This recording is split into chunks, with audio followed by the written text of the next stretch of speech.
Hey guys, so I just got off a semi-private flight, and I've got some thoughts. Let me explain.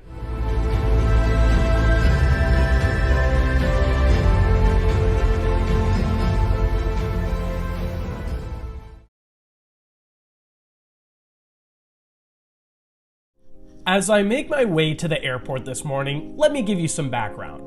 Today, I'll be flying JSX from Orange County to Oakland. Currently, JSX mostly operates short-haul routes on the US West Coast, and their value prop is that they offer a private plane-like experience at normal economy prices. And you definitely start to feel that private jet experience before you even board the flight. Here at John Wayne Airport in Orange County, JSX uses the ACI Jet private terminal, meaning you don't have to deal with normal check-in and security. Rather, you just step up to this little desk, they check you in, they swab your bags for explosives, and that's it.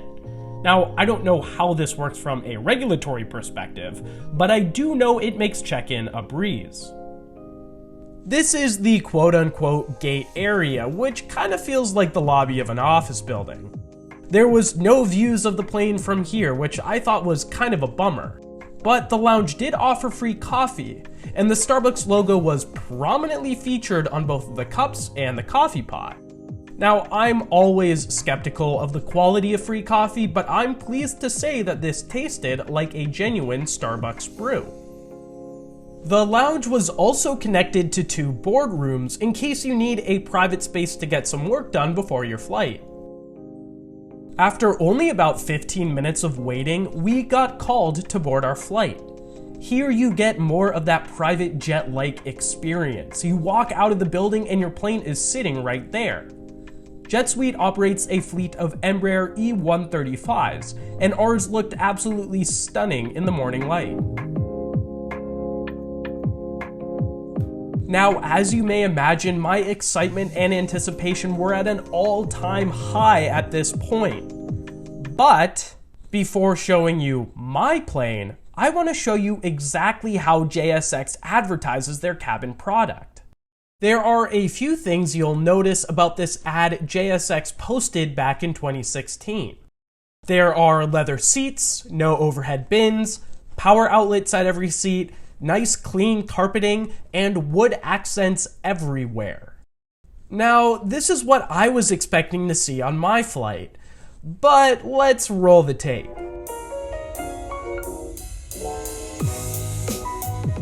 Yeah, I was getting serious regional jet vibes from this plane.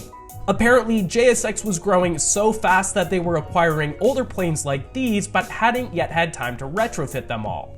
I just got unlucky with the plane I was on, and of course I was disappointed. But hey, at least there was ample legroom, 36 inches of pitch to be exact. Quick side note, something that's always struck me about Embraer jets is just how big their windows are. They seem much bigger than those on the A320. Just about 5 minutes after boarding the flight, we were already pushing back. JSX likes to call this their hop-on approach. Essentially, you can show up just 15 minutes before scheduled departure, and you'll still comfortably make your flight. Now, I showed up a bit earlier, about 30 minutes before pushback, but I'm confident that had I shown up with just 15 minutes to spare, I would have had no trouble making it on board. As we taxied out to the runway, I could tell this was going to be a gorgeous morning to fly, and flying out of John Wayne Airport is always a treat. That's because of a unique takeoff procedure that's mandated by Orange County. In order to limit the noise impact on the surrounding neighborhoods, pilots will set the parking brake at the end of the runway and run the engines up. Once at full power, the pilots release the parking brake, the plane lurches forward, and the pilots climb out of the airport at a steeper angle of attack. It's quite the wild ride in any plane, but especially in a small, light jet like this one, the acceleration really feels like you're in a sports car. Now, I'm gonna stop talking for a second and let you enjoy this awesome takeoff. But just a heads up for those wearing headphones, it was quite loud and the engines are pretty high pitched, so you've been warned.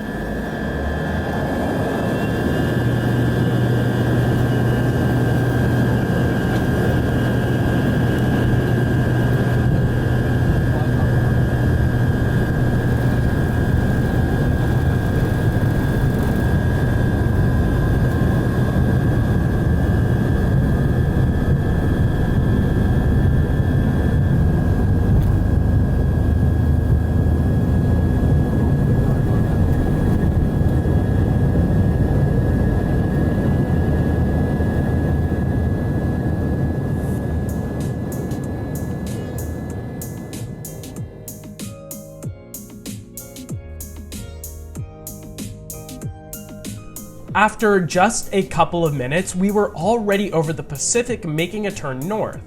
And my hunch was right. It was a beautiful day to be up in the air.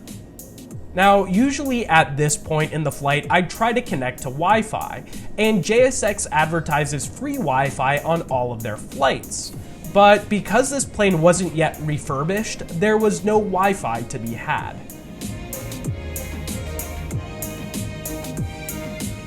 Just a few moments later though, I looked out my window to see Catalina Island passing below us, and I realized that I didn't need Wi-Fi to stay entertained. All I needed was some of that blue sky action.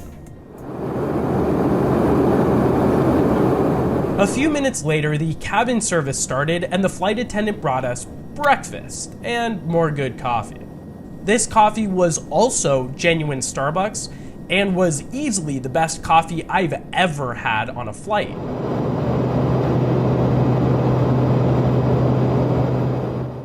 After finishing my coffee, I ventured to the lavatory to see what that was like. This is how JSX advertises their lavatories, marble sinks and all. And this is what mine looked like.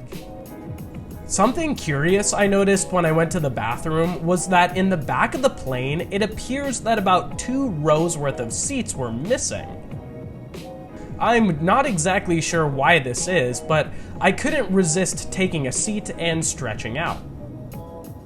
Plus, from here, I got an excellent view of the plane's Rolls-Royce AE3007 engine. But shortly thereafter, I had to return to my seat as we began our descent into Oakland.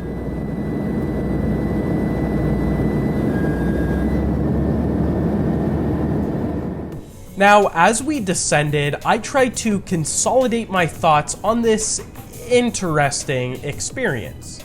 I paid $89 for the flight, but I could have flown the same route on Southwest, one of my favorite airlines, for just $59.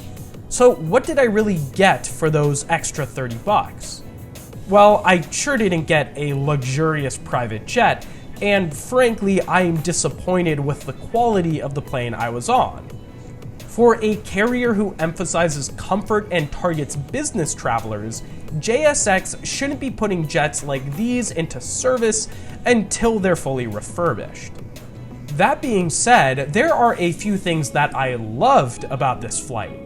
The ease of check-in and lack of crowds was refreshing, the ample legroom was awesome, and the good coffee was a nice touch.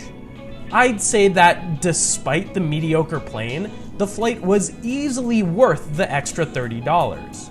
However, when booking my flight, I came across fares for other JSX flights that were north of $350. Had I paid that much to fly on this old plane, I never would have given JSX my business again. So, can I recommend JSX?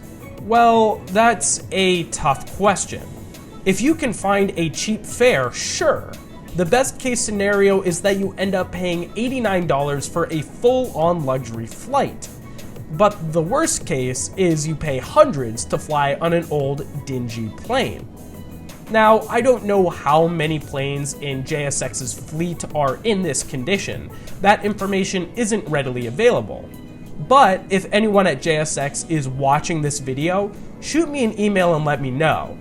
And if the fleet's all been updated by now, I'd be happy to give the carrier another shot. Anyway, that's it for this flight review.